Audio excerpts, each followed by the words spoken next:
Lisons Luc 7, 21, 22. Ce fut le message que le Seigneur Jésus adressa à Jean-Baptiste, lequel était alors en prison.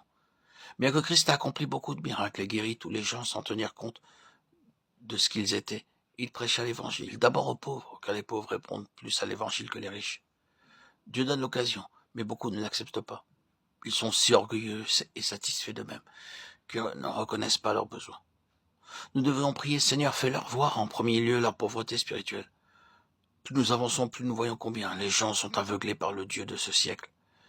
Ils ne comprennent pas même les simples choses spirituelles. Si nous désirons qu'ils soient réceptifs à la parole de Dieu, nous devrions chercher à leur faire prendre connaissance de leur pauvreté spirituelle. Alors seulement, ils réaliseront que l'Évangile répond à leurs besoins.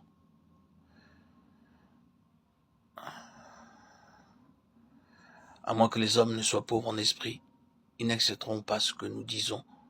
Matthieu 5,3 déclare « Heureux les pauvres en esprit, car le royaume des cieux est à eux. » Ceux qui sont satisfaits de leur richesse, de leurs terres, de leurs édifices, de leur position sociale élevée, ne prêtent pas souvent l'oreille à l'évangile. C'est pourquoi les pauvres reçoivent généralement l'évangile, avec beaucoup plus d'empressement que les riches. Ils reconnaissent leurs besoins. Ainsi, le verset signifie aussi bien les pauvres en esprit que les pauvres en ce qui concerne les biens terrestres. Nous lisons dans Romains 1,4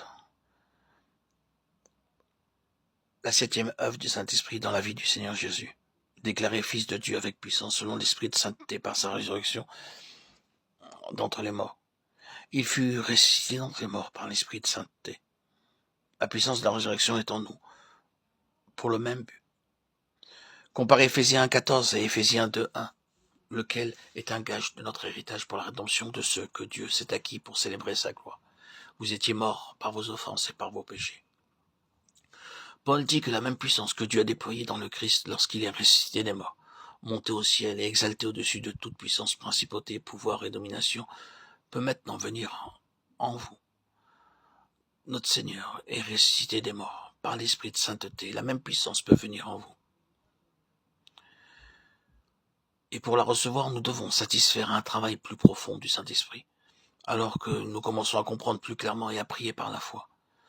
Seigneur, possède-moi entièrement par le Saint-Esprit. Je désire cette puissance de la résurrection pour tous mes besoins.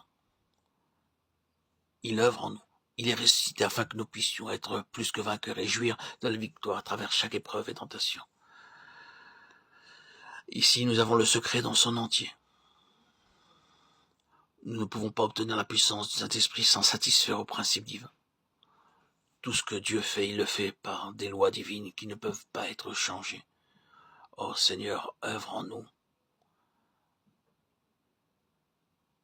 que nous puissions être plus que vainqueurs. Amen. Alléluia. Gloire à Dieu au plus haut des cieux et paix sur la terre aux hommes qu'il aime. À toi, Seigneur, tout honneur et toute gloire pour les siècles des siècles.